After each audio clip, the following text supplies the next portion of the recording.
Ici la moitié d'un Martin Thomas Côté, mais avec des acolytes complets, Alan Lévesque et Patrice Riverain, pour cette nouvelle édition grippée des Injustes.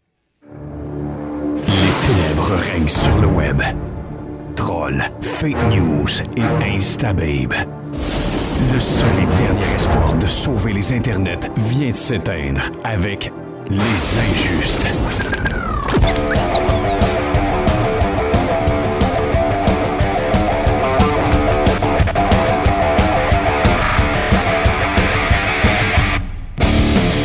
Aussi bien casser ça tout de suite et m'avouer vaincu avec cette voix qui est douloureuse, qui me fait souffrir. Non, c'est pas vrai, c'est plus le nez ce soir qui me fait souffrir. Messieurs, bonsoir. Bonsoir.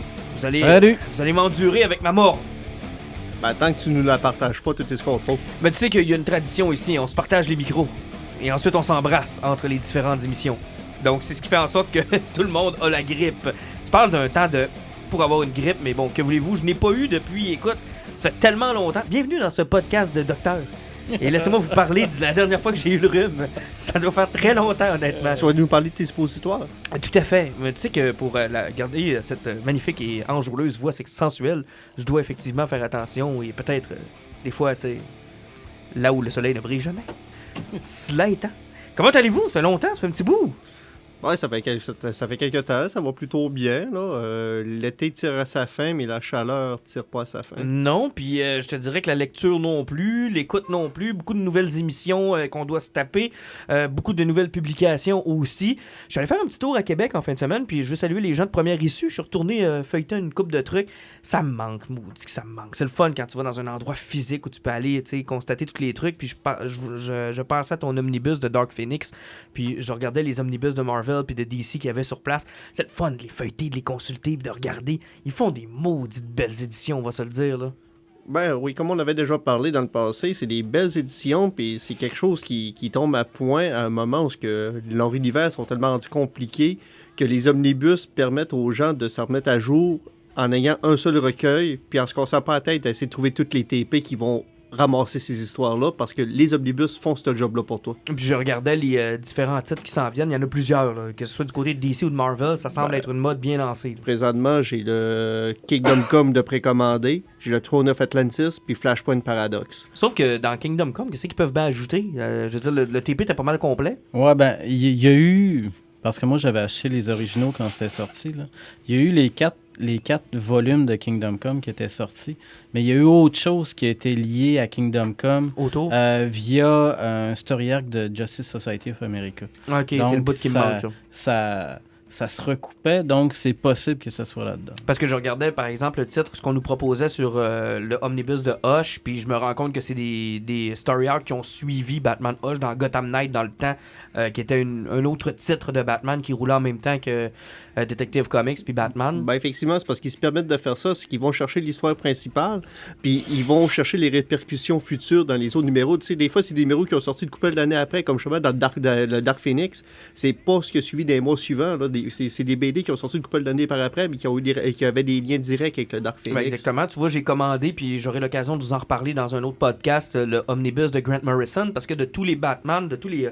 tous les story arcs de Batman que j'ai à la maison, j'avais un trou. C'est celui où j'ai quitté. Parce que j'ai quitté DC un peu avant Final Crisis. Quelques mois avant que Final Crisis commence. Donc, je te dirais que toute la partie de Batman and Son, puis de Grant Morrison, Batman R.I.P., après ça, c'était Battle for the Cowl, toute cette bout-là de Batman, il me le manque. J'ai recommencé avec New 52, puis après ça, là, Rebirth, puis etc., etc. Là, on est dans le DC Universe, tout va bien. Mais ce gros bout-là, il me le manquait. Fait que là, ils ont fait 2 volumes. En tout cas, pour l'instant, il y en a 2. Le premier volume est sorti cet été. Puis il s'en vient dans ma boîte à mal à un moment donné. Là. Ben, c'est parfait, ça. On peut réussir à lire, je pense, pour le Batman Day. Ouais. Ben, bonne chance, là. Ça va être tough. Mais par contre, c'est drôle parce que quand j'ai quitté DC Comics, j'étais en furie de l'histoire que Batman ait un fils. Ça me faisait vraiment... chier à terre. Là. Ben, il est cool, Damien. Ben, sais-tu quoi? J'ai appris à apprécier ce maudit personnage-là. C'est vraiment une des bonnes additions qu'on a fait à la famille, à la Bat Family, à tout l'univers de Batman. Ça faisait longtemps que j'avais pas vu quelque chose qui était aussi intéressant. On va se le dire, il torche des culs. Mais tu remarqueras, Martin, que ça t'arrive assez régulièrement, en puriste de Batman que tu es. C'est comme la grippe qui te pogne dans le nez ou la gorge. Là. Tu t'objectes à quelque chose, puis après, tu arrives et tu dis « Oh, finalement, c'était bon. » J'aime pas le changement, puis j'aime pas quand ça touche Batman. C'est j'aime pas ça. l'enfer, là. Non, mais C'est moi le plus vieux, mais c'est moi le plus ouvert d'esprit pour plein d'affaires dans Ouais, mais Pat, je suis le gardien T'es pas le de la gardien, pureté de Batman. Pas en tout, Tu devrais franchement. pas faire ce que Regarde, tu veux. veux-tu qu'on dise la phrase que t'aimes pas? Non! Oui, T'as je pas- le dis. t'as pas le Oui, droit. je le dis. Fuck Batman. T'as pas le droit de dire ça. D'ailleurs, ça commence bientôt, ça, là, Teen Titan. Il va bien falloir regarder ça. Oh, boy, je vois l'enthousiasme dans vos yeux. C'est pas une question d'enthousiasme, c'est que Ouais, pas si ça. on peut l'acheter sur iTunes, ou bien sur PlayStation c'est vrai, Network, on y aura pas accès. peut-être. Mais c'est parce que c'est ça, il faudra checker, là, parce que souvent, quand c'est bloqué de même, là, ici au Canada, on est capable de les acheter à partir d'une autre plateforme. Puis là, encore une fois, ça va dépendre de quoi. C'est combien d'épisodes, puis quel prix qui va te le vendre. Exactement, puis ça a tellement l'air de la crap selon la bande-annonce que je suis même pas sûr que je vais t'offrir plus qu'un épisode. Mais cela étant dit, mettons ça de côté, on a commencé avec les omnibus, Dark Knight Phoenix, Batman, puis DC Comics, mais faisons donc un peu de québécois aujourd'hui. Hein? À ceux qui nous écoutent et qui pensent qu'il se passe rien au niveau québécois, d'abord, je dois dire un gros merci à Pat, qui, comme d'habitude et comme dans le temps où on se tenait ensemble, me fait découvrir des trucs incroyables auxquels j'aurais passé à côté complètement. Et c'est ce que tu apportes à ce podcast, mon cher Pat. Oh mon Dieu. Tu m'as fait découvrir d'abord l'asile de Saint-Iscariote, que j'ai adoré. On a trippé, on en a parlé en long et en large. J'ai découvert Jake Dion parmi les dessinateurs de cette BD-là, que j'adore. J'adore son travail. Il va nous mener à Alice qui sort dans 2020. On en a parlé abondamment. Mais l'autre chose dont tu me parles depuis un bout, c'est l'esprit du camp. Et il y avait un tome de sortie. Le deuxième tome est sorti cette semaine. J'ai attendu que les deux sortent. Je me les suis procurés en fin de semaine. Et ma conjointe les a lus cet après-midi. Clenchés, un après l'autre. Ça, même pas de pause, pas de signet, pas de rien. Elle les a clenchés tout d'un bout. Et ce que j'ai apprécié le plus de cette bande dessinée-là, et c'est une chose que j'ai pas souvent quand je lis, c'est les petits éclats de rire. Tu sais, quand tu lis un livre, puis tu sens le besoin de rire, parce que c'est drôle, parce que c'est bon. Moi, je l'ai fait quand je l'ai lu, puis je l'ai testé avec ma conjointe après-midi où je l'ai entendu rire sur tous les punchs de la bande dessinée. Je savais quasiment où est-ce qu'elle était rendu selon les rires que j'entendais. Quelle bonne bande dessinée. T'es tombé là-dessus comment, Pat?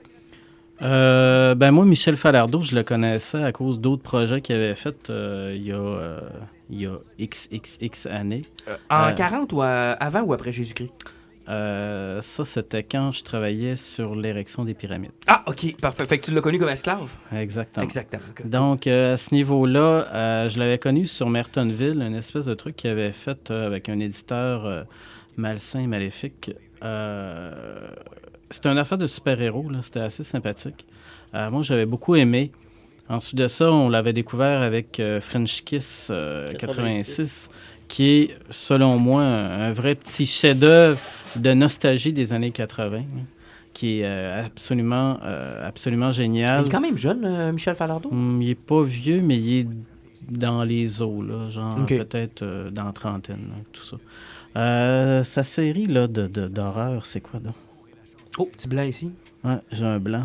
Sa série sur une espèce de truc de cauchemar qui était assez génial aussi. Ben, c'était la série, je pense qu'il y a eu comme des problèmes. Les Puis il y a eu 2 tomes, c'est supposé être un 3 ou 4 tomes. Puis finalement, ça a fini en 2 tomes à cause de certains problèmes. Là. Ça avait que la fin était un petit peu particulière. Oui, je pense que ça avait été sa série la plus faible, parce qu'il n'avait pas réussi à mener à terme son projet. Puis il avait fallu qu'il le raccourcisse. Ça fait que ça n'avait pas bien fait. Mais French Kiss 86, justement, reste un parfait chef-d'œuvre. Ça se rapproche beaucoup de l'esprit de camp, mais c'est juste une histoire du côté romantique sans le mythique. Il a sorti une espèce de petite BD qui est en soft cover où il a fait un pot avec des noms d'acteurs là, puis de personnages, puis il tirait les noms puis il faisait des combats. Battle Royale. C'est Battle Royale, c'est totalement disjoncté, c'est tellement sympathique aussi. Il a fait une affaire aussi sur un artiste au secondaire là, qui fait du graffiti, là, ça s'appelle, je pense que ça s'appelle Graffiti, quelque chose. Hein. Mais, donc c'est pas son premier coup. Non. Non, mais sauf qu'il est toujours dans le même thème, c'est années 90, romance. Puis, il y a un talent inouï pour être capable de cibler exactement c'est quoi les souvenirs de cette époque-là ou de ces différentes époques-là. Parce que si tu prends quand même French Kiss 86, ça fait très Gooniesque, à quelque part, comme les Goonies, tout ça. Puis là, tu sais, t'as l'esprit de camp qui est un peu plus moderne, à quelque part, au niveau de la Un petit peu plus grunge. On a voulu Oui, l'apporter comme exactement. ça, avec le personnage d'Élodie, qui est carrément un produit des années 90. Là. Ah oui, carrément, carrément. Elle, c'est une parfaite, je dirais... Néo-goth. Néo-goth. Avant les gothiques. Ouais, ou, tu sais, c'est la parfaite représentation de quelqu'un qui écoutait du Nirvana. Ben écoute, je disais l'esprit du camp, puis j'ai reconnu ma sœur. Parce que moi, dans les années 90, j'étais un enfant. Donc moi, j'étais plus du bord des petites rousses. Là. Ça me ressemblait plus, moi, Ok. que les personnages principaux. Mais à travers mes yeux d'enfant, tu sais, j'ai vu l'adolescence de ma sœur et les référents qu'Élodie, Catherine et tous les autres qui sont autour de l'esprit du camp ont. Ben, je les ai vécus de par ce que j'ai observé avec ma sœur. Puis effectivement, il est pile dedans. Là. Pile dedans. Là. Oui, carrément. Puis bon, tu sais, moi, je suis plus vieux, donc, tu sais, c'est toute une époque, autant French Kiss 86 que ça. C'est deux époques que j'ai vécues. Puis c'est facile de se sentir dans la photographie. Souvent, là, ça, c'est un terme de libraire, là, c'est que quand tu garoches le client dans la photo, c'est qu'il va se sentir interpellé. Et en BD québécoise, en littérature québécoise, c'est quelque chose qui est facile à faire. Tu sais, tu vas reconnaître des lieux, tu vas reconnaître des référents. C'est super génial. Puis, il y a je sais pas c'est quoi le don que Michel Falardeau peut avoir, c'est de toujours être capable de cibler ces référents-là, là, tellement avec une justesse, là. Puis, bon, j'avais jasé avec quand on est allé au Comic-Con. Oui, puis, il était présent sur place. Oui, il était présent sur place. Je suis resté fucking longtemps avec. Puis, tu sais, il parlait que, bon, lui, ses frères, ses chums, souvent dans ses BD, tout le monde existe. Ok, c'est tous des modèles qu'il a pris dans sa vie de tous les jours. Fait que à quelque part, il y a des petites rousses. À quelque part, il y a possiblement des petites rousses. Puis c'est pas compliqué, là, des petites erreurs de même. Tu sais, on en a toutes connues. Là. Mais c'est génial. Moi, les petites rousses, je tombe en amour avec les petites rousses. Là. Moi Ils sont aussi, quelque chose. carrément. Ils sont vraiment quelque chose. Mais tu sais, aussi, en plus, il y a toujours ces référents, justement, comme Pat dit, là, que tu vois qu'il va chercher des choses qu'il a connues, parce que les rousses, il y en a à peu près dans toutes ses BD. Les freckles, c'est quelque chose qui est super important pour la fille qui est cute. Puis les pirates aussi. Même dans French Kiss 86, c'est un été de pirates qu'ils font. Et dans l'esprit du camp, elles se prennent pour des pirates, les petites rousses. Là. Finissent par attaquer les autres moniteurs puis les autres groupes. Là. Puis aussi, ce qui est le fun, c'est pas juste au niveau de l'image, c'est de la façon qu'ils apportent les dialogues. C'est très des années 90, puis quand il fait parler ses enfants, là, hein, tu t'entends parler quand t'étais jeune. Oui. Exactement. Tu sais, il y a des caoutchoucs, l'océan authentique, tu sais, toutes ces niaiseries-là, il y a une simplicité qui fait que quand tu lis ça, t'as pas l'impression de lire quelque chose, t'as l'impression d'écouter un dialogue. Puis ça sonne bien. Avez-vous l'impression, par contre, que d'y aller avec le mythique, moi, j'en aurais pris un peu plus. J'ai l'impression que c'était le fun, ça a ajouté un petit peu de piquant, mais j'ai l'impression que ça n'a pas pris assez de place à mon goût, à moi. J'aurais aimé ça, tu sais. Tant qu'à ça, j'aurais pris juste le camp de jour, tout simplement, ou quelque chose de plus mythique. Mais les deux mélangés, j'ai trouvé que des fois, le dosage était peut-être pas nécessairement le meilleur. Ben, c'est parce que moi, j'ai plutôt l'impression que le côté mythique là-dedans, c'était le side story de ce qu'il voulait apporter. Ça lui permettait de sortir de ces histoires romantiques standards qui sont les deux pieds sur terre. Là. Ça fait qu'en ayant un petit mystère dans le camp, parce qu'il y a toujours un mystère d'un camp de vacances, il y a toujours quelque chose qui a été inexpliqué. Ouais, mais là, c'est un vrai, là. Ben, là, oui, c'est vrai, mais ça prenait ça, puis ça nous empêchait de tomber juste dans la romance classique. C'est parce qu'il y avait quelque chose de plus. Déception qu'il n'y en ait pas peut-être un troisième tome, ou encore qu'on puisse pas aller plus loin dans cette histoire-là? Il n'y a rien qui l'empêche de vouloir faire autre chose avec les personnages ou tout simplement de se lancer vers... Écoute, moi, je vais prendre la prochaine affaire qu'il va faire, ça c'est sûr et certain, parce que c'est un artiste que j'attends maintenant, là, que je vais attendre avec Qu'on met impatience. sur notre checklist. Oui, c'est carrément ça. Écoute, j'ai pas senti là, ce contact, le fun-là, dans une BD québécoise depuis Michel Rabagliati. Moi, Michel Rabagliati, là, j'avais tripé avec toute sa série des Pauls. Puis, Paul en camp de vacances, là, il y en a un, là, il y a un travail d'été. Là. Puis, écoute, c'est... il y a des clins d'œil de génération puis d'époque.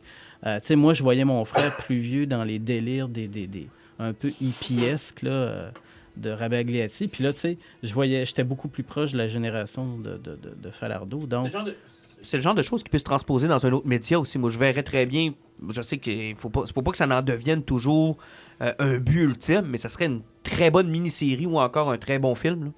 Ben, s'il y avait un bon réalisateur de genre ou quelqu'un qui est capable d'aller chercher des trucs le fun, oui, effectivement, ça pourrait faire un Christy de bon film québécois. Ça serait un vrai changement de ce qu'on voit habituellement au Québec. Comme il y avait eu l'adaptation géniale de Paul à Québec qui avait été faite au cinéma. Ça n'avait pas pogné beaucoup, hein? Ben, tabarnouche, moi, je l'ai réécouté 22 fois, puis les 22 fois, j'ai trippé. OK, à ce point-là? Ben, l'affaire, c'est que t'as des jeux d'acteurs qui sont remarquables. T'as pas Julie Le Breton qui était là-dedans? Je me souviens pas. OK, je vois vos faces de chevreuil sur l'autoroute 40. Tu sais, c'est... Mais là, vous avez l'air de ça, là. Ouais, c'est ça, mais c'est plus par l'avant qui passe. Hey, tu me niaises. Non, mais là. c'est vrai. Hey, tu me niaises. Mais c'est vrai. Excusez cours de géo des injustes ce matin. Là-dedans. Là. Écoute, c'est parce que l'affaire, c'est que tu as l'esprit embrumé par ta mort. Peut-être. Là, écoute, je suis plus capable. Mais écoute, c'est ça. C'est des trucs qui sont tripants. Puis elle cherche encore le titre de sa maudite série. Ça va te revenir. Check bien ça va te revenir dans un prochain sujet. Là. La place où il ne faut pas que ça revienne. Là. Mais tu sais, là, on parlait quand même encore de l'esprit du camp, mais il faut noter quelque chose aussi. C'est parce que Michel Falardeau, il n'a pas été tout seul à travailler sur la BD. Là. Au niveau des couleurs, il a travaillé avec une fille qui a beaucoup de talent. Là. C'est Caroline Brault, là, qui se fait appeler Cab. Sérieusement, là, sur l'esprit du camp, là, elle a fait une foutue job sur les couleurs. C'est une belle qualité de bande dessinée. Hein. J'ai vu les livres, là, tu les as ramenés encore aujourd'hui, je les ai à la maison. Puis honnêtement, pour le prix que ça coûte, ce qui est pas très cher en passant, là, on s'en sort pour une quarantaine de piastres. 22 piastres chaque à peu près. Ce qui est un prix raisonnable quand tu regardes les prix des TP américains. Ben pas juste ça, c'est 2 volumes de 100 pages. Si tu vas dans la BD européenne, pour du 22-32 pages, tu vas payer dans le 30 piastres en montant. Exactement. Non, c'est quand même assez abordable, honnêtement. Puis ça encourage évidemment des gens d'ici, ce qui est toujours appréciable. Penses-tu qu'on pourrait les voir au Salon du Livre? Ben, Studio Lunac sont souvent là. Oui, il faudrait voir si Lunac va se déplacer dans un salon plus traditionnel. Mais ça serait un foutu beau coup de dé. Moi, je triperais. Parce que ça s'en vient, le Salon du Livre, c'est quoi, 27 septembre? Oui, c'est ça, vers la fin du mois de septembre. Ça serait intéressant de les avoir. C'était le Domaine Grisloire, son autre série. Ah, merci, Patrick. Je vais aller chercher. Mais ça serait intéressant peut-être de les voir là. En tout cas, moi, j'aimerais ça. Ça me permettrait de me reprendre sur le superbe sketch qu'il t'a fait. Ah oui, et super. Que je n'ai pas eu parce que je l'avais pas. Absolument génial. Il est magnifique. Écoute, il t'a refait une histoire dans l'histoire. Mais écoute, il m'a refait une page au complet avec les petites trousses. Ah, c'est fou raide. Il est vraiment beau ton sketch. Donc, L'Esprit du camp, tome 1 et 2 disponibles. Le 2 sortait cette semaine. Donc, d'ailleurs, j'ai eu la chance de pouvoir les lire un en arrière de l'autre, ce qui est quand même le fun. Combien de temps il s'est écoulé entre les deux? Quelques années. 2017 qui est sorti le premier, ça fait qu'il y a eu un an à peu près. Mais avoue que c'est cool, ces idées de glossaire. Ah, c'est génial pour aider nos amis, les cousins! Les cousins français? Les cousins français! Oui, parce qu'il y a une sortie européenne, là, sous peu, là, ça... Donc... Ben, j'imagine que c'est mieux vu en Europe qu'ici, là. Encore une fois, je me suis fait faire une face de par la personne qui était au comptoir de la librairie où je suis allé, là. Parce que je suis allé chercher de la bande dessinée. Mais c'était pas chez nous parce que nous autres, on non, chez vous, vous auriez pas fait ça, puis je vous aurais nommé pour vous faire une belle pub. Mais je ne nommerai pas la personne, mais honnêtement, je me suis senti vraiment comme de la d'aller chercher une bande dessinée, ce que je trouve un peu décevant. Surtout quand tu as des produits de qualité comme ceux-là. Oui. C'est un petit peu décevant. Tu sais, la BD québécoise, la BD européenne, ou peu importe, même l'américaine, tout ça, là, c'est tellement un milieu riche. Puis culturellement parlant, c'est assez génial. Contrairement à vous autres, moi, je considère que le prix d'un livre ne devrait jamais jouer en quelconque sorte dans un achat. Là. Moi qui coûte 40... Ouais. Non, moi je suis pas capable. Qui coûte 40... je disais oui dans ton point ou pas oui. Qui coûte 49$ ou qui me coûte 22$, je vais l'acheter. Parce que c'est ça, c'est un livre. Effectivement. Hey, on va y aller avec Netflix qui nous ont présenté des nouveautés, puis Pat a eu exactement la réaction que je pensais qu'elle allait avoir. En fait, non seulement il y a eu la réaction que je pensais qu'elle allait avoir, mais il y a eu la même que j'ai eue dans les 8 seules minutes où il a toffé. Ah oui, écoute, ça a été instantané. 8 minutes, j'ai décroché, j'ai dit « Ah, c'est que c'est de la dent. » On va parler de Paradise PD, qui est la nouvelle série animée que j'attendais pas, je n'avais pas entendu parler, je savais pas que ça s'en venait, j'avais pas vu de nouvelles là-dessus non plus, mais c'est tombé sur nos écrans sur Netflix cette semaine. Et par curiosité, je suis allé voir et je dois vous dire, puis là, regarde, je vais vous brûler un punch tout de suite, là. Dans les premières minutes où le personnage principal se fait tirer ses 2 couilles par son fils, ça commence raide, là. Ça commence de même, là. Ouais, ça commence avec la bande-annonce qu'on avait vue. Dans le fond, ça, c'est un show qui est apporté par M. Roger Black puis Wako Ogwin. Je n'ai aucune idée que ça se connais prononce. pas. C'est des gars qui ont travaillé sur Mad TV puis qui ont fait un autre show dans le même genre, il y a une couple d'années, qui s'appelait Brickleberry. Mais possiblement qu'ici, au Canada, ça passait inaperçu. Ouais, mais j'ai pas de souvenir de ça. Quand je checkais des forums, je voyais qu'il y avait beaucoup de monde aux États-Unis qui avait l'air à connaître ça. Puis il disait que Paradise PD, c'était pratiquement une prequel à Brickleberry. Mais c'est ça, j'ai eu le même problème que Pat, sauf que moi, ce genre de show-là, en ayant écouté 16 ans de Family Guy et 14 ans d'American Dad, on dirait que mon esprit est plus blindé à ce genre de niaiserie-là, puis je suis capable de leur donner une chance. Mais je suis d'accord avec vous autres. Les 8 premières minutes, le fait que le père se fait shooter les 2 couilles, tu fais comme, OK, c'est particulier. Mais c'est surtout... quelques minutes après, t'as le chien qui passe un trip de drogue avec 22 autres chiens qui font une orgie puis tout le monde meurt d'une overdose. Là, ça fait comme... D'accord, je viens de m'embarquer que tu vois des chiens faire une orgie. Le premier réflexe que j'ai eu quand j'ai vu d'abord l'histoire... Tu sais, au départ, tu vois l'histoire du petit garçon qui veut devenir... Tu sais, tu vois qu'ils mettent des points pour nous raconter l'histoire du petit gars. Et au moment où ça s'est arrivé, je me suis dit, bon, est-ce qu'on est vulgaire pour être vulgaire? Et ça va être ça tout le long, c'est-à-dire de me montrer des chiens qui s'enculent, puis de me montrer du monde qui parle les couilles, puis du monde qui parle mal, puis... Parce que il doit y avoir un sens à cette vulgarité-là, sinon c'est plate. Sinon, c'est pas drôle, c'est juste du pipi, caca, poêle. Puis je pense que South Park avait déjà pas mal ouvert la porte à ça avec ses premières saisons. South Park, là, les premières saisons, c'est pas super bon, là. C'est du gratuit pour du gratuit parce qu'on a découvert qu'on pouvait le faire, là, tout simplement. Moi, je pensais que ça ressemblait à ça. Je te dois te dire que maintenant, j'en suis au 3e épisode. Et un peu comme Family Guy, où j'ai eu beaucoup de misère au départ, parce que Family Guy apportait cette nouveauté de cutaway, là, de jokes qui sont mis à part de l'histoire. Je commence à entrer un peu dans le trip de Paradise PD. Là. Je trouve ça encore vulgaire, mais c'est déjà moins pire. Ben, c'est parce que j'ai fini la série à matin, moi. J'ai écouté 10 épisodes. Parce que ça suit, en plus, là, ce qui est une nouvelle... Les premiers épisodes sont un peu plus stand-alone, mais quand t'arrives dans les 4 derniers, là, c'est vraiment une continuité que t'embarques dedans. Il y a vraiment une histoire, ce qui aide un petit peu à faire passer ça. La vulgarité est toujours là, mais plus les épisodes avancent, plus tu vas voir qu'ils vont faire des références à la politique américaine. Ils attaquent beaucoup les chaînes de nouvelles américaines aussi, CNN, Fox News et compagnie, puis ils font toujours des... Ça fait qu'il y a comme un petit côté qui est un peu plus intelligent, mais il y a le côté qui est toujours vulgaire. Tu sais, des jokes de Glory Hole, puis de tout ce que tu veux, là, puis de sperme en face de l'autre, ben, d'un sous-marin, là, hein. T'en as tout le long. C'est dans le très vulgaire, c'est dans le très gratuit, tu sais pas toujours pourquoi c'est là, mais tu sais, c'est Ren and Stimpy, c'est stéroïdes, là, dans le Mais qu'est-ce qui t'a fait décrocher, Pat? À quel moment t'as finalement décroché dans les 8 minutes? Ben, les patchs de testostérone? Puis il est devenu un gros Hulk rouge. Là. Oui. Là, j'ai dit, Chris, c'est cave. J'ai arrêté. J'ai vraiment arrêté. C'était un bon moment pour arrêter. Mais à quelque part, là, moi, la vulgarité pour la vulgarité, ça n'a jamais été ma tasse de thé. Puis je trouve ça... Et il faut que ça serve le propos. Là. Puis tu sais, à un moment donné, quand t'en as trop, puis t'en as trop... Hey, la petite policière sexy là, qui arrête pas d'agresser le gros, là. Calvaire. Ouais, non, ça, c'est quelque chose. Hein.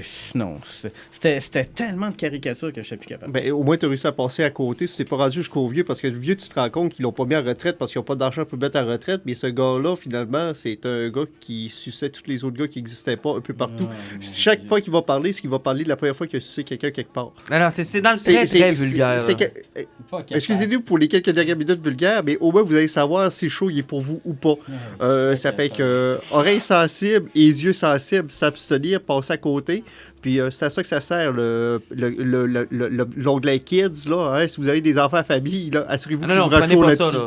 Prenez pas ça. Puis tu sais, ça a tombé en même temps que la 16e saison de Family Guy qui est maintenant disponible sur Netflix aussi, puis que j'ai écouté en parallèle. Tu sais, ça aussi, c'est rendu un peu n'importe quoi. Là. Ouais, j'ai écouté le premier épisode avec les Amy, là, puis... c'est rendu n'importe quoi. Ils m'ont gagné. Ils font n'importe quoi, mais c'est correct parce qu'ils ont une continuité qui leur permet de faire ça. Je veux dire, on a passé au travers d'une quinzaine de saisons. À un moment donné, tu as fait le tour des histoires mais classiques. Mais pas juste ça, c'est parce que Family Guy, avec McFarlane, c'est qu'ils se donnent un droit de faire chier Fox parce qu'ils ont tellement été cancellés souvent, là, qu'ils font ce qu'ils veulent. En faisant comme tu me cancelleras plus parce que tu as besoin de moi pour vivre. Et McFarlane, qu'on dit qu'il n'est pas la plus petite tête du milieu. Hein? Ben, t'as qu'à écouter ses films, tu vas savoir. Il écrit des films de 2h15 où il fait des monologues, puis...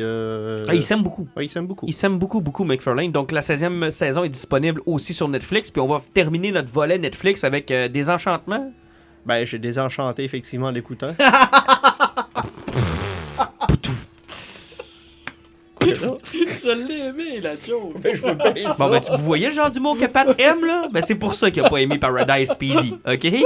Roméo Pérus, pendant un après-midi, lui, ça passe. Du monde qui se font des cum shots d'en face, ça passe pas. Fait que là, vous avez tout à fait, là, vous venez de voir le clash dans l'humour de Pat en 15 secondes. Il s'ennuie des démons du midi encore. Je pense que Suzanne, comment est-ce qu'elle s'appelait, elle? Suzanne Lapointe. Suzanne Lapointe et Gilles La Tulipe, là, ça te manque, mon beau Pat. T'as besoin de ça. On va te filer des DVD, OK? On va te prêter des DVD. Mais donc, Désenchantement, qui est la nouvelle série de Matt Groening, donc créateur des Simpsons, créateur de Futurama. Justement, on dirait qu'à partant, on brise là. Une nouvelle série de Matt Groening. Mais un X sur son nom à partir de là. Il a créé des concepts, il a fait des sketchs. Mais c'est ses dessins. Ouais, c'est ce qu'il a fait. Il a fait des sketchs, il a envoyé ça, il a remboursé le chèque, puis il a jamais écrit un épisode. Parce qu'honnêtement, j'ai pas toffé les 2 premiers épisodes. J'ai réussi à écouter la série encore une fois parce que ce genre de série-là, vu que c'est du 10 épisodes, je suis prêt à me sacrifier. Le problème de la série, c'est que, encore une fois, c'est un problème que j'ai souvent parlé de Netflix, c'est qu'ils ne respectent pas les standards de la TV conventionnelle. Le 22 minutes puis le 42 minutes, ils ne respectent pas, puis ils vont faire dans le 29 minutes, dans le 33 minutes, 35 minutes, puis c'est chaud qui devrait 42 minutes, ils vont les faire varier en 55 minutes à 1h10. C'est souvent trop long, ce qui fait qu'ils ne coupent pas dans le gras.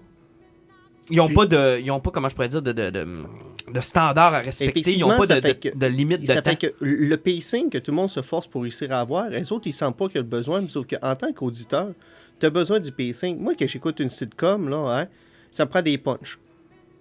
Ça dure 22 minutes, puis dans mon 22 minutes, j'ai besoin de 8 punchs. Mais si tu me fais un épisode qui dure 33 minutes, j'ai 3 punchs, là. Ah, c'est très difficile. C'est long, là. Puis ça a été un peu ça. Le premier épisode, c'est très lent avant de s'installer. Les personnages, déjà, à la base, sont... Tu sais, il y en a pas que tu te dis déjà... Tu sais, dans Paradise PD, moi, j'ai identifié le chien tout de suite, là. Tu savais que le chien, ça allait être un drôle de personnage, ça allait être un drôle de type. Dans Désenchantement, à part la princesse, là, dans le premier épisode... Ben, c'est le petit démon qui est supposé d'être... Je m'en souviens même pas. C'est le petit démon qui est en 2D, là, qui est supposé de pousser le monde du côté mal ou pas. Mais sauf que, en plus, là, ce qui arrive, c'est que... Ça, on s'attendait à avoir du Matt Groening qui est toujours en stand-alone. Mais là, c'est une longue histoire de 10 épisodes. C'est une histoire qui se continue de A à Z. C'est qu'on est sorti du style Futurama, du style Simpson, où ce que tu écoutais ça pour rire, pour passer un bon moment. Là, il essaie de te faire vivre une histoire, puis c'est long. Tu ris de fois de temps en temps, mais tu te roules pas à terre, là. Puis c'est effectivement très long. Parce que le premier épisode, avant de passer au travers, puis ça rappelle un peu ce que tu nous as parlé du pacing et autres. C'est vrai qu'effectivement, c'est un peu long. Là. Ben, tu sais, n'importe quelle chose que tu as écouté de Marvel, là, hein. Vendredi prochain, on a le 7 septembre, on a Iron Fist 2 qui sort. Ils l'ont baissé à 10 épisodes.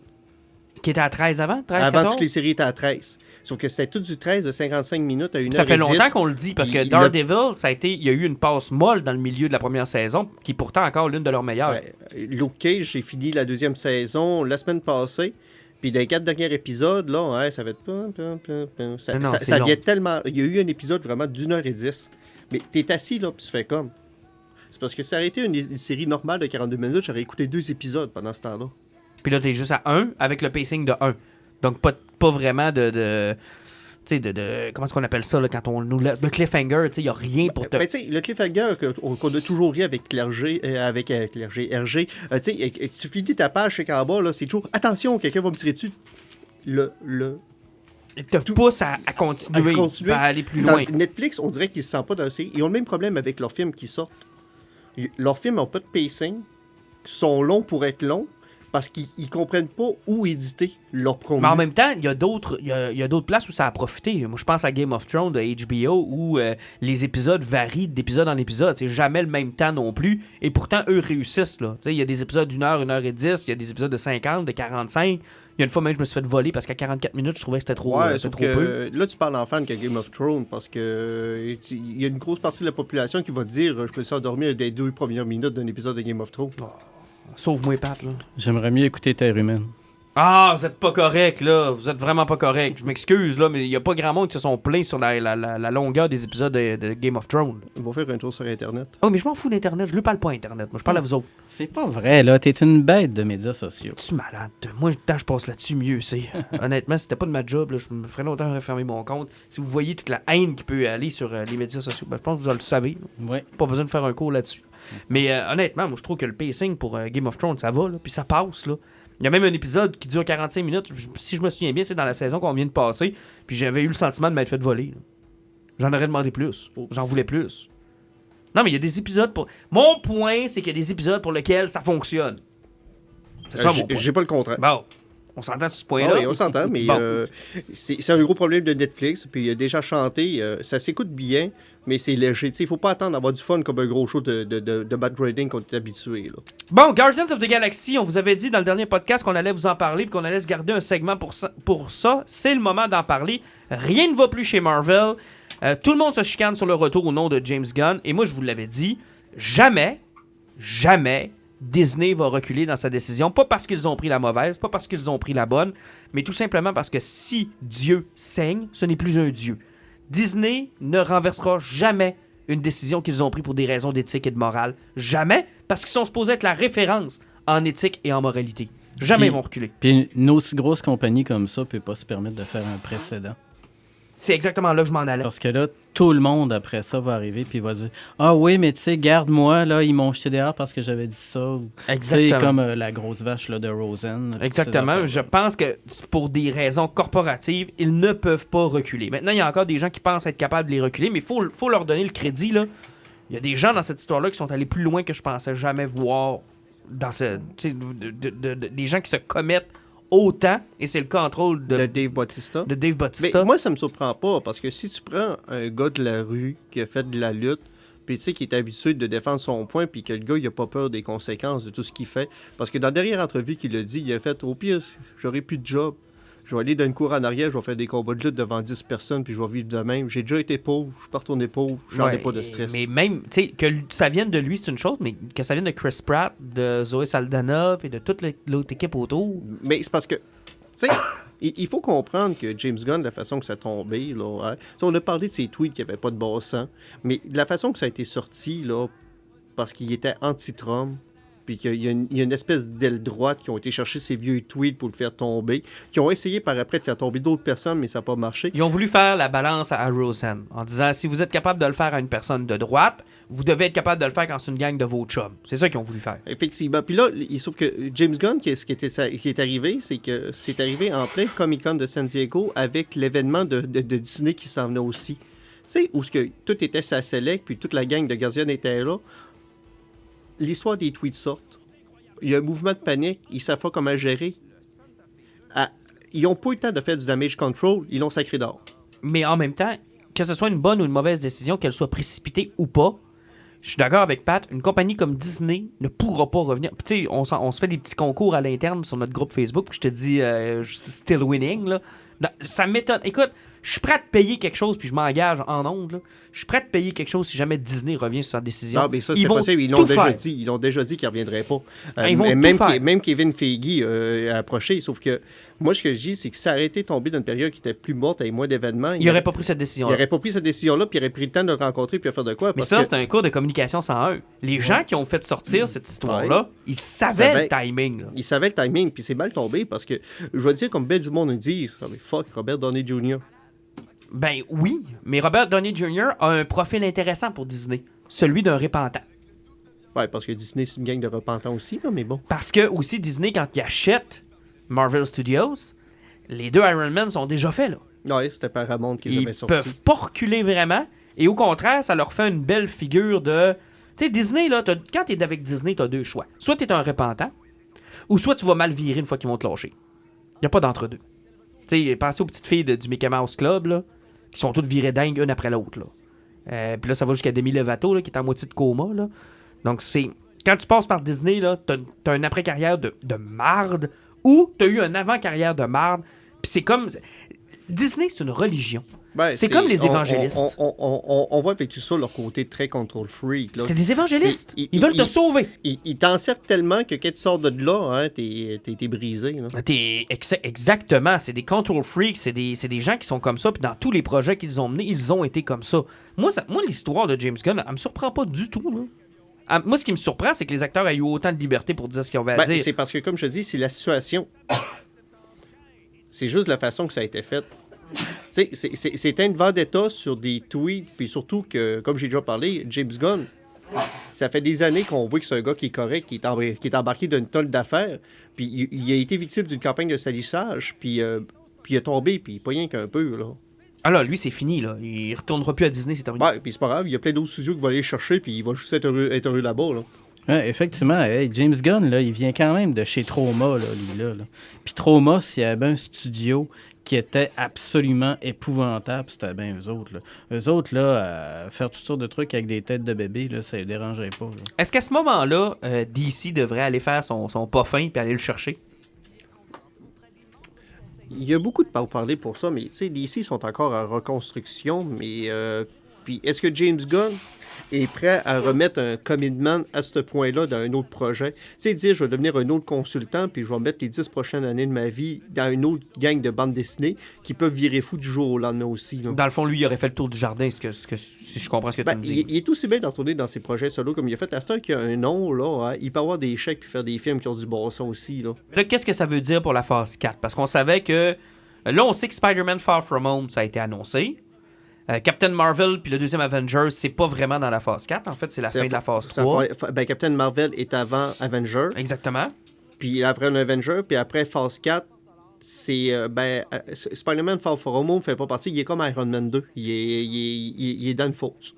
OK. Lui, il n'y a pas de lien. Ceux qui étaient vraiment supposés avoir le premier lien, c'était Guardians of the Galaxy 3, que le tournage était supposé commencer pas loin. Puis c'était le premier film de Marvel qui était supposé d'être annoncé en 2020. Mais là, présentement, là, Disney Marvel, ils ont un clean slate. Ils n'ont rien pour 2020. La phase 4, possiblement, qu'il y a une grosse partie qui vient de tomber à l'eau. Et là, je t'amène une réflexion. Si j'étais dans les bureaux de Marvel ou dans les bureaux plutôt de Disney et que je me retrouve avec une foutue merde pour ma phase 4, que mes acteurs me menacent, qu'il n'y a rien qui ne va plus puis que je pourrais pas ouvrir ma phase 4 avec ça, est-ce que je me retourne vers le beau Kevin puis je dis « Écoute, mon beau Kevin, là, on a une transaction qui s'en vient. Là.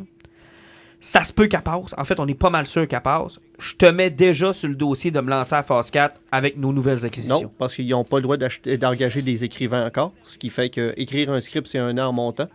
Ça fait qu'il n'y a aucun film qui va sortir avant 2022 de Fox. Présentement, leur plan de contingence, il y en a 2.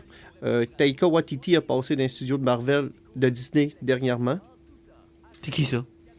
Thor Ragnarok. Ouais. OK, oui, OK. Ce gars-là, Thor Ragnarok, la façon qu'il a réalisé, là, il n'y avait pas de script. C'est 80% d'improvisation. Si tu mets Bradley Cooper puis Chris Pratt dans ce genre de situation-là, c'est une équipe gagnante pour l'improvisation. S'ils continuent toujours d'être dans le projet. Donc Chris Pratt, puis ça, ils reviennent. Ils n'ont pas le choix, là. C'est parce qu'ils ont un contrat, ils sont obligés d'en revenir. Il y a un Dave Bautista qui essaie tout de se poursuivre à crisser dehors. Mais le plus gros problème avec Guardian qu'ils ont présentement, là, c'est le talon d'Achille qui est le foutu script. Parce que, comme je l'ai déjà dit, s'ils gardent le script, le nom de James Gunn est encore là. Puis ça fait comme une demi-tâche bizarre. C'est là la décision qu'il faut qu'ils reprennent, c'est le script, on le scrape ou on le garde. Ou on est capable de faire une ramanchure à partir de là.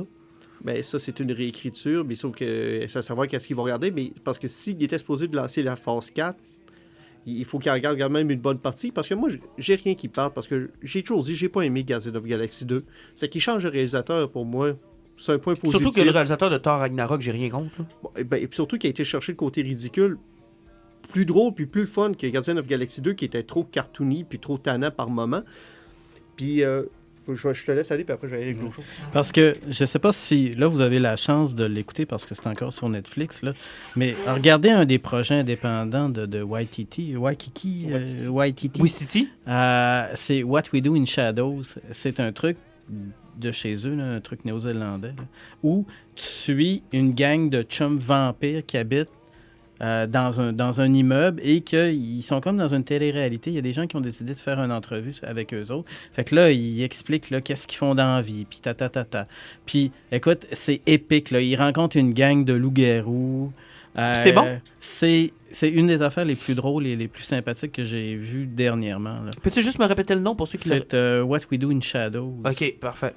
C'est génial. C'est vraiment. Puis c'est une autre façon d'exploiter le mythe du vampire sanglant. Donc, avec ce gars-là, ils sont pas mal pris pour Guardians. Ben écoute, le gars, il est génial. Là. Puis sans compter qu'aussi, là, ils sont en train de pousser un autre projet. Là. Vu qu'ils sont semi dans le trouble, là, Doctor Strange 2, là, ils sont à Ah oui, là, ça le prend, là. Ça le prend. Ça le prend parce que si tu n'as pas un Guardian of the Galaxy qui se passe dans l'univers, tu peux avoir un Doctor Strange qui se passe dans le multivers. Oui. Ça fait que tu as quelque chose d'autre aussi qui peut travailler parce que la phase 4 va s'avoir de l'espace du multivers. On parle depuis tantôt de la phase 4, là, puis moi, honnêtement, les gars, je vais être bien honnête avec vous autres, là, à part les nouvelles acquisitions de Fox, là, je n'ai aucun intérêt pour la phase 4. Là. Zéro. Moi, dans ma tête, ça finit avec Infinity War, puis merci, bonsoir, c'est terminé. Là. Tu sais mon avis, là, hein? J'ai aucune idée parce qu'il faudrait qu'ils nous présentent des passages qui nous intéressent, mais ils les ont tous brûlés. Puis comme je l'ai souvent dit, s'ils nous font un Heroes Reborn puis ils recassent les personnages principaux. Ça m'intéresse pas. Ça m'intéresse pas de voir la nièce d'Iron Man, ça m'intéresse pas de voir She-Hulk, ça m'intéresse pas de voir... non. Je suis même pas capable d'embarquer avec Tom Holland dans Spider-Man. J'étais même écœuré qu'il me l'ait rebooté 12 fois d'en face. Là. Ouais, effectivement, t'as un bon point. Puis moi, honnêtement, à part, puis je repèse mes mots, à part une utilisation de leur nouvelle acquisition, moi, je pense qu'on est prêt pour un bon film de Fantastic Four. Là. Ce serait le temps, là. Mais, Fantastic Four, c'est sûr qu'il fait une série TV, sauf que les autres, dans Phase 4, si t'es dans l'espace ou dans le multivers, là, les Imaginautes, là, c'est un incontournable. Explique. Si tu prends qu'est-ce qu'ils sont supposés d'être, chaque aventure des Fantastic Four est supposée d'être une dimension différente. Puis sans compter que si tu s'en vas dans l'espace, dans d'autres univers, puis tu emmènes les Fantastic Four, tu peux rentrer dans la négative zone. Si tu rentres dans la négative zone, tu amènes Annihilus. Si tu amènes Annihilus, tu amènes Annihilation Noire. Ben, moi, je pense que c'est là le casting, mais à cause de des dates qui concordent pas, ils vont se retrouver avec un trou. Oui, il y a un trou. Il y a un trou, puis je suis d'accord avec vous deux. Là, la phase 4, là... Elle m'enchante pas, moi. Puis, tu sais, tu regardes sur... tu sais, il y a plein de posts, là, Screen Rant et compagnie font tout ça, là, des espèces de compilations de qui revient, qui ne revient pas. Puis, ils sont une fucking gang à parvenir, là. Tu sais, Chris Pratt, Robert Downey Jr., Chris Evans, ils sont une grosse gang à finir là. Puis, honnêtement, moi, j'aurais fini ça là. Ben, moi aussi, je finirais ça là, parce que... Tu sais, ça commence à bien faire, là. C'est gros, là. Mais on est rendu très loin, là. Peut-être que c'est bon, tu sais. C'est parce que tu te poses toujours la question, Pat, puis tu vas être d'accord avec moi, puis moi, ça a été, dans les 10 dernières années de Marvel, ça a été mon plaisir coupable. À quel moment où ils perdent le monde? Tu sais, à quel moment où ils... Puis moi, quand je les ai vus, je les trouvais très ambitieux. Puis moi, je lisais des comics, tu lis des comics, on lit tous des comics. Puis je me disais, à un moment donné, ils vont pogner le point où les gens qui lisent pas de comics, puis que ça les intéresse pas, ce genre d'histoire-là, vont faire comme, je décroche. Moi, je pensais bien qu'on l'avait pogné avec Guardians of the Galaxy, le premier. Quand le premier est arrivé, j'ai fait, oh, qu'ils vont se péter à la gueule. Oh, qu'ils vont se péter à la gueule. Il a fait du cash, ça n'a pas de bon sens. Ouais, ça a été un méga succès, ça. Puis ça leur a donné le blason à une ouverture vers autre chose. Tu sais, Infinity War, c'est gros, Pat, là. C'est gigantesque. Tu sais, on a eu Black Panther, Infinity War, qui ont été 2 fucking succès. Là où, je reprends ton idée, là où tu vois les gens commencent à décrocher et à être écœurés, c'est dans leur autre branche et dans Star Wars. Ils voulaient tellement nous engarrocher par la tête que là, ils viennent d'arriver, là, puis c'est comme si c'était fait frapper par un train. Puis Star Wars, le problème, c'est qu'ils sont pas capables de ratisser aussi large qu'avec Marvel, où ils ont amené beaucoup de nouveaux mondes. Dans Star Wars, ils s'adressaient au vieux monde, au monde qui aimait ça. On l'a souvent déjà dit, la différence, c'est que Marvel, ils ont Kevin Feige, ils ont une équipe de consultants, puis il y a du monde qui englobe le prochain, puis ils travaillent sur le long terme. Tandis que Star Wars, ils ont fait, on garoche la plus grosse franchise de tous les temps. Ouais. Ou ce que le plus gros fanbase avec des gens encore plus fous que les Trekkies. Là, Elles sont plus fous qu'une gang de femmes dans une convention d'Avon, là. Ou dans une convention de Tupperware. Ils sont plus fous que des hooligans en Angleterre pour un match de soccer. Ah oui, et x2 à part de ça, puis les là, amis. Là. Ils n'ont pas encadré ça. Puis ils envoient des histoires sociopolitiques de la vraie vie à travers ça. puis essayer de nous pousser ça, puis de clairer tout ce qui était nos Space Wizards. En torsant ça, faisait comme regarder le pouvoir féminin et du jardinier. Hey, sais-tu à quoi je pensais cette semaine? Là, vous allez me traiter d'imbécile, mais c'est pas grave, ça me tente de vous le partager pareil. Je pensais à ça, puis je me disais, tu sais, par rapport à toutes les histoires de politique et autres, je me disais que la suite logique là, pour Star Wars, dans le fond, là, ça aurait été une quête du Graal. Parce que Star Wars, là, c'est des contes de fées, des contes de légendes médiévales. C'est ça à la base. S'il avait voulu faire quelque chose d'intelligent, il aurait calqué quelque chose qui existe déjà, puis on nous aurait fait une quête du Graal. Imagine-toi une quête du Graal où Merlin, c'est Luke Skywalker. Où ils vont chercher quelque chose de mystique, où il y a quelque chose... Tu sais, on aurait pu trouver un canevas qui existe déjà, comme Lucas l'a fait, dans le fond, pour A New Hope, là. Tu sais, Star Wars, c'était effectivement un conte de fées, puis c'est calqué sur la structure d'un conte de fées. En fait, il l'enseigne. C'est ouais. pareil. C'était dans la lignée des space opéra, mais ils ont perdu tout le terme de l'opéra, c'est-à-dire le côté épique de ce qui était un grand récit d'aventure, là, de cap et d'épée à quelque part. Et c'est devenu très politique, même dans la prélogie. Ben oui, puis ce qui est le pire, c'est que avec Force Awakens, que beaucoup de monde ont chialé, c'est que J.J. Abrams avait été rechercher ça. Il avait été chercher le côté obscur, le côté lumineux, le combat constant, puis la balance qu'il y a entre les deux. Et le sacrifice. Le sacrifice, tout était là, avec le sacrifice d'Han Solo. Puis il a tellement poussé fort le lien entre la force, le côté obscur, puis tout, que quand il y a eu un duel entre Rey puis Kylo Ren, vu que les deux étaient pas prêts, puis que la balance était pas encore là, ben la force en est chargée de les séparer. Ah oui. Tout était bon. là, tout était là. Puis ma quête du Graal, un peu en allant chercher Luke, en essayant d'aller trouver un sage. Effectivement, puis Ryan Johnson débarque, puis Il pète tout. il s'est rendu que c'est un général de l'armée qui va sauver ça, puis les Jedi, ça va être des nobody. Un petit gars à cabaret. Ouais, mais c'est pas... Puis je continue à dire que 1 à 9, là, ouais, c'est... Tabarnak, c'est Skywalker, arrêtez de me faire chier avec tout ce qui est alentour. Effectivement, ça doit être concentré sur le héros principal, puis sur la famille principale. Puis tout le monde là, qui flippe sur « Ah non, c'est des Kenobi ». C'est son mentor, OK. Mais en même temps, là, on a passé beaucoup de temps avec les Skywalker. Tu sais, moi, la première trilogie, je l'ai toujours vu comme une épopée médiévale. Je l'ai toujours vu comme, tu sais, quasiment une légende arthurienne. Puis avec la prélogie, c'est devenu romain. C'est devenu sénatorial, guerrière. C'est devenu, tu sais, quasiment grec. Plus que médiéval. Ouais, mais en fait... c'est comme tu sais, on a été habitué longtemps à voir Arthur, Merlin, les Chevaliers de la Table Ronde, tu sais, Guenièvre, Lancelot, etc. Mais, tu sais, à la base, Arthur et compagnie, ben, tu sais, ils travaillaient pour Rome, tu sais. Ouais, je sais. Tu sais, ils ont comme reviré ça aussi, tu sais, c'est comme l'autre facette plus ombrageuse qui essaie de nous faire avaler aujourd'hui, puis ça passe pas parce que, tu sais, le prince charmant, là, qui est Luc, là, c'est le prince charmant, là.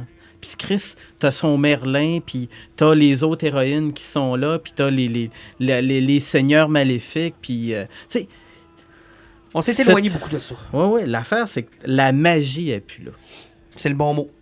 La magie est plus là, puis c'est rien qu'un récit confus de science-fiction, et ce n'est même pas de la bonne science-fiction. Bref, après les belles années comment je pourrais dire, d'abondance de Disney, on s'en va peut-être d'un tournant qui va être difficile, puis ça va être intéressant de les voir manœuvrer là-dedans. Ben, gars, moi, présentement, là, Disney, je les ai dans le cul profondément, parce que ils sont en train de scraper Star Wars, ils savent plus ce qu'ils font avec Marvel, puis tous leurs projets indépendants qui auraient pu être intéressants, là, ils veulent plus mettre une scène là-dedans, ils veulent plus prendre... Gars, Steve, vous avez fait 32, il n'y a pas poigné tant que ça, là. Mais c'était tellement... Ça méritait tellement une suite, mais rien que ça, si moi, rebootez-là, allez chercher une bonne équipe, rebootez-là. Je peux pas croire que vous allez perdre de l'argent en faisant un autre run, mais ils veulent plus rien savoir de ça.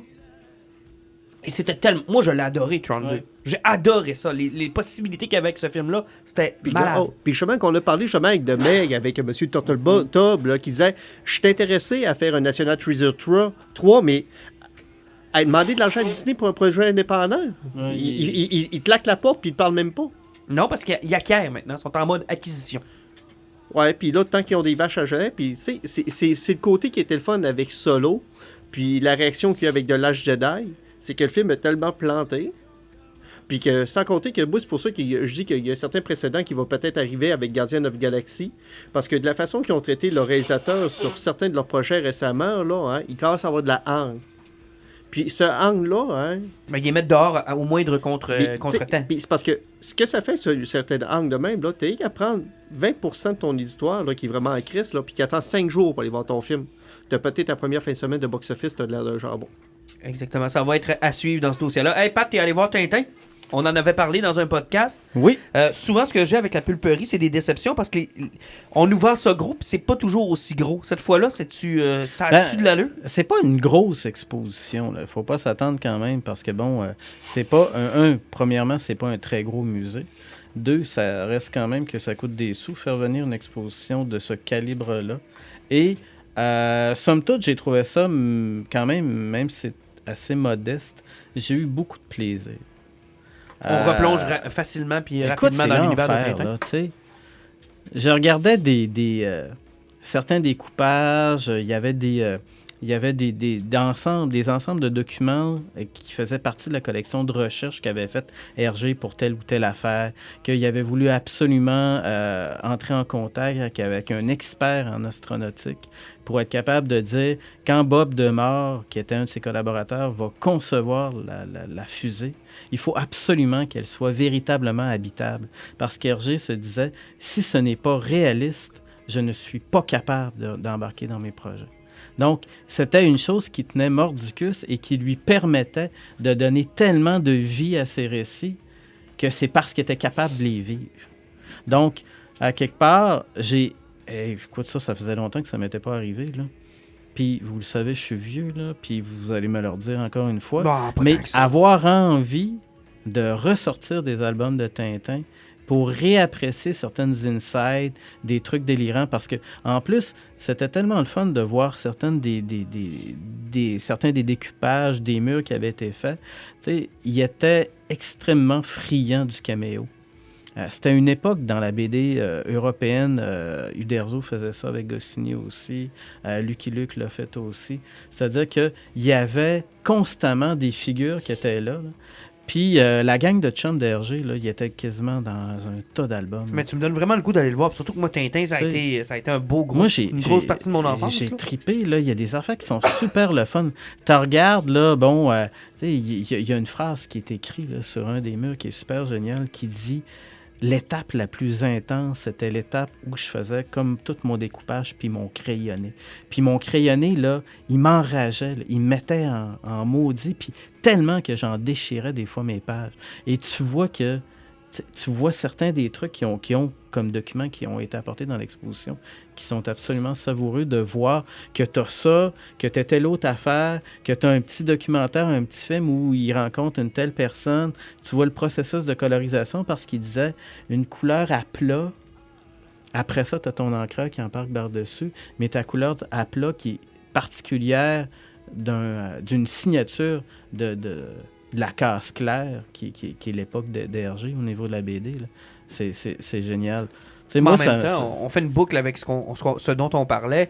Faudrait pas non plus... Tu sais, pour bien des gens, ce que tu as vu de Tintin, de Uderzo, de Lucky Luke, ça reste la BD encore aujourd'hui pour eux. Là. Alors qu'on a parlé de l'esprit du camp en début de l'émission. C'est pas toute la même chose. Là. Ça, je trouve ça dommage aussi. J'aurais aimé ça une ouverture sur ce qui se fait aujourd'hui aussi qui est intéressant. Ouais, tu sais, en fait, là, ça, c'était consacré à Hergé et à Tintin. Mais, tu sais, c'est absolument fabuleux. Là. Il y a une portion de mur où t'as tous les albums de Tintin, mais chaque album, c'est une langue différente. Ah, cool. Moi, j'ai trippé. Là. C'est comme un petit clin d'œil. Et si j'y vais, est-ce qu'il y a des chances qu'on me prenne pour le Capitaine Haddock? Non. Non? Je devrais être correct? Puis sinon, tu passerais pas pour un vieux Milou non plus. Je passerais pas pour la Castafiore non plus? Non, avec une barbe? Non, mais peut-être Rastapopoulos. Hey, Rastapopoulos, tu viens de sortir ça de loin. J'avoue que tu as une tête à la Rastapopoulos. J'ai une tête de Rastapopoulos, effectivement. Ça, fait que toujours disponible, cette exposition-là. Ouais, moi, j'ai trippé. Puis tu sais, dimanche passé, c'était vraiment génial parce que c'était une journée où les musées sont gratuits. Ils l'ont pas publicisé beaucoup, hein? Ils veulent pas que le monde y aille. Ça se promène dans les différents milieux culturels parce que si tu dis que c'était pas publicisé, il y avait un shitload de monde. C'était plein. Hey, c'était l'enfer comment est-ce qu'il y avait du monde. Puis tu sais, là, ça rentrait continuellement. Là, le stationnement là, de la pulperie, moi, je reste à côté. Donc, on voit qu'il était largement occupé. Puis en plus, il y avait le marché du Buc qui avait lieu en même temps, qui était une activité super géniale aussi. C'est super cool. Fait que je vais avoir l'occasion d'y aller avant que ça se termine. Ça se termine fin septembre, je pense. C'est novembre. Oui, fin novembre, parfait. Fait que vous avez encore le temps d'aller voir ça. En terminant, Poison, mon cher Alan, on va commencer avec toi. Ben non, je vais parler de recherche avant. Ah oui, c'est vrai! T'es allé voir Recherche. Recherche, ouais, parce que c'est le film Searching, Recherche, qui est sorti au cinéma vendredi dernier. Un film d'un réalisateur plutôt pas très connu, Anish Chakanti. C'est avec John Cho, celui qui fait Sulu dans les nouveaux Star Trek. Oui. Puis qui joue aussi dans Harold et Kumar auparavant. Là, ça fait que les gens connaissent mais ça, on essaie de l'oublier, ça. Il y a beaucoup de monde qui essaie de ne pas l'oublier. Recherche est un film qui est plutôt simple. T'sais, au niveau de l'histoire, c'est un père monoparental, puis sa fille disparaît. Mais c'est de la façon que le film est fait. Tout se passe à partir d'un écran d'ordinateur puis des webcams. Ça fait que t'as vraiment un film où ça commence, où t'as la famille commence avec leur premier ordinateur puis Windows 95, qui vont créer leur compte là-dessus, puis toutes les photos qui prennent à partir de ça, les points AVI qu'ils vont faire. Tout le film est vécu à partir des vidéos qui sont faites comme ça. Puis l'histoire avance jusqu'au temps que la mère décède puis que le père tombe monoparental. Puis là, tu avances avec Apple qui embarque, Facebook, et tout est toujours fait en FaceTime. Les conversations entre le monde, c'est toujours du FaceTime. C'est pas tannant, c'est pas... Personnellement, la joke est facile à faire. Sérieusement, connexion Internet, c'était de la merde. Il y avait des mosaïques dans l'image, ça laguait, il y avait des pixels. Sérieusement, j'ai hâte qu'ils sortent une édition éditée en 4K là, pour voir de quoi il y a du bon sens. Non, mais c'est ça qui était le fun, parce que le film, en étant comme ça, on dirait que tu sens plus la recherche à travers les médias sociaux, parce qu'une fois que la fille disparaît, l'enquêteuse demande au père de l'aider de son côté. Mais là, c'est de voir à quel point ça peut être facile. Viens faire un reset de mot de passe. Tu vas voir un compte de quelqu'un, il demande telle adresse courriel, je vais aller voir cette adresse courriel-là. Tu remontes 2-3 adresses courriel jusqu'au temps que tu trouves ta première adresse courriel que tu avais, comme toi, que tu étais père, puis que c'était le compte familial. Tu es capable de résister à la première, puis tu remontes la liste. Puis à partir de là, ta vie n'a plus aucun secret. Tu es capable de remonter la vie complète de quelqu'un. Puis, un peu inquiétant. C'est super bien fait, c'est brillant. Le film, il mène en bateau à plusieurs reprises. C'est assez intense par moment. Puis, veux pas, il y a les médias sociaux, ça fait que ça passe par toutes les affaires, justement, à quel point tu peux t'épier, que ta vie n'a plus aucun secret. Et sans compter les trolls puis les opportunistes du net, à quoi que ça ressemble. Justement, la colère que ça peut t'apporter à cause que le monde te passe des commentaires innocents que c'est ta fille qui vient de disparaître. Il passe au grand complet. Là. C'est un beau film sur quels sont les médias sociaux, mais un film très bien réalisé, des acteurs qui sont parfaits, puis une superbe histoire. Là. Sérieusement, ça vaut le détour. OK, puis ça, c'est à l'affiche actuellement. Effectivement. Puis le fait que ce soit justement via des vidéos, des Facebook et autres, au cinéma, c'est pas... Non, puis même, je vais te dire, ce qui est plus génial, là, la première chose qui m'a frappé quand le film commence, tout est traduit. Traduit. Le menu de Windows est en français. Les conversations tapées sont en français. Oh, wow! Tous les menus déroulants, ce jour, est en français. C'est une grosse job, pareil. Quand il fait des recherches Google, tout est traduit. Il n'y a pas un mot qui est en anglais, tout est en français. Mais ça, c'est une grosse job, là? Oui, c'est une grosse job. Ça m'a vraiment surpris. Ah, quand même. Ça peut-être être oscarisable, ça, ou... Je penserais pas, mais ça me fait penser un petit peu à Chronicles de Josh Trank avant qu'il vienne fou. C'est le principe qu'aucune caméra réelle est utilisée pour faire un film. C'est pas la première fois qu'on voit ça. C'est pour ça que je dis que c'est pas oscarisable, parce que c'est pas la première fois que quelqu'un travaille là-dessus. Par contre, ça a l'air d'avoir laissé une bonne impression. Ben, le film est le fun. Il est vraiment bon. Puis les acteurs sont super bons. Sérieusement, si vous voulez voir un bon thriller avec une façon différente d'être réalisé, là, ça vaut le détour. Et là, on y va avec nos poisons. Puis là, je vais y aller avec Pat, vu que tu as eu l'occasion de nous parler de recherche. Ouais. Dans ton poison, mon cher Pat, cette semaine. Mon poison, c'est un roman. Vous voyez, j'arrive souvent avec des romans dans mes poisons. C'est le premier tome d'une série par l'auteur Ezekiel Bone. Le premier tome s'appelle Éclosion. C'est un truc d'araignée. Ok, tu me perds. C'est absolument dégueulasse. C'est super génial. C'est un page-turner. Écoute, Je l'ai lu en... Ben, si j'avais pas pris de break, j'avais pas été déjeuner avec ma famille, ça m'aurait pris genre 18 heures à lire. Oh boy, mais c'est une série de combien à date? Ça va être 3 tomes, 3 livres. Ok. Le premier est sorti en français, les 3 sont déjà sortis en anglais. Le deuxième, on l'attend là à septembre-octobre.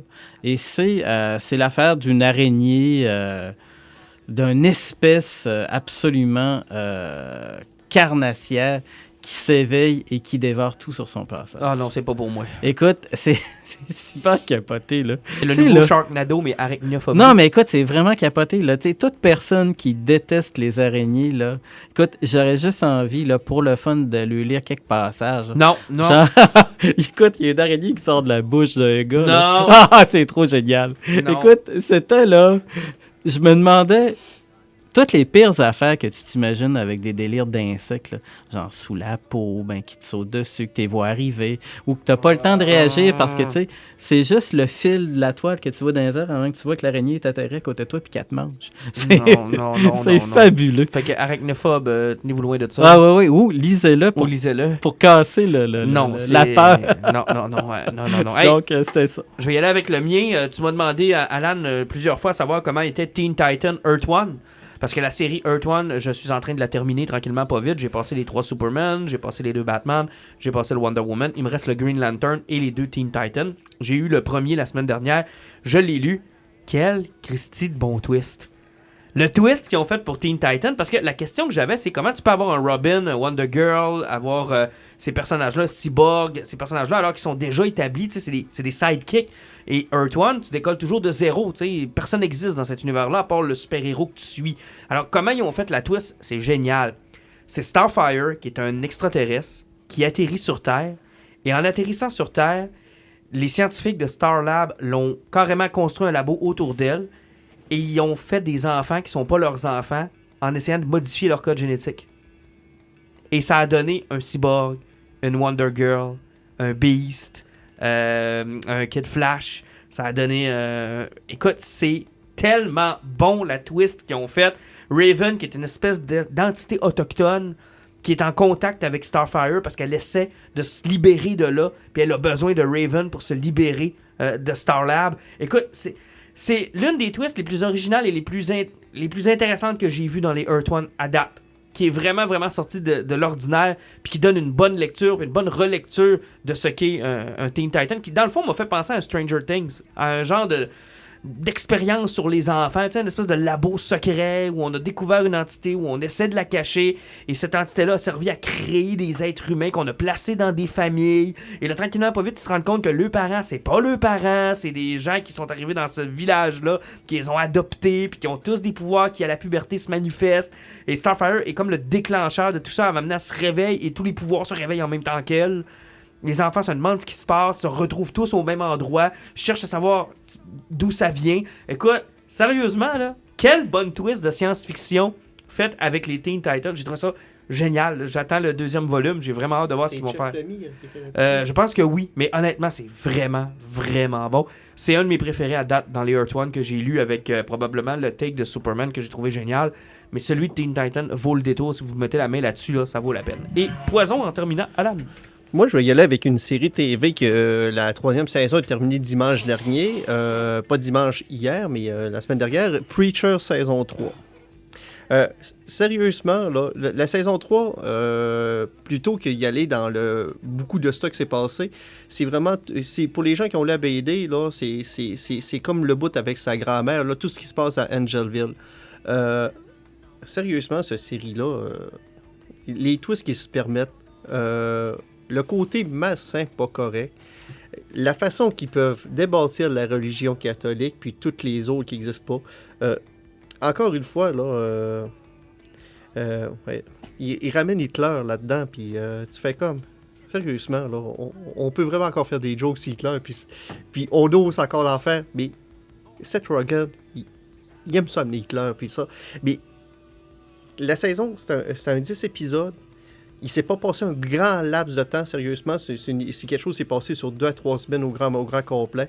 Ils ont séparé les personnages, qui fait que le vampire Cassidy était avec sa gang, les enfants du sang. C'est que Puis toutes les twists qu'ils ont apportés, là, jusqu'à date, c'est vraiment la meilleure saison. Les punchs qu'il y a eu là-dedans, là, tu ris tellement. Là, c'était en passant. Puis Earthstar, là, le gars qui ont casté là, pour faire l'espèce de général de l'armée du Vatican, là, il est tellement imbécile. C'est quoi, Puis- c'est 3 saisons actuellement? Oui, jusqu'à date, il y a 3 saisons qui sont sorties. Heureusement, AMC sont pas sur le bord de la canceller parce que la finale de la 3e saison, je ne spoiler rien à personne, là, hein, mais on sait où ils s'en vont, puis là, tu fais comme... Oh, tabarnak. Pour ceux qui ont lu la BD, évidemment. Ah, effectivement, là, mais c'est vraiment un très, très gros mot. C'est un plaisir coupable d'écouter ça. La réalisation est tellement parfaite, là, aussi. Là. On a souvent ri là, des shows de Marvel chez Netflix que les combats sont pas crédibles, mais là-dedans, là, t'as l'impression que le monde se donne des coups de poing pour de vrai d'en face, là. Puis c'est tellement des imbéciles que possiblement qu'ils le font, là. C'est vraiment génial. C'est un plaisir fou. C'est dans le pas correct, mais c'est dans le pas correct, le fun. Preacher, 3e saison. Donc la 4e saison, elle commence quand? Au mois de juin l'année Au mois de prochaine. juin l'an prochain. C'est vraiment...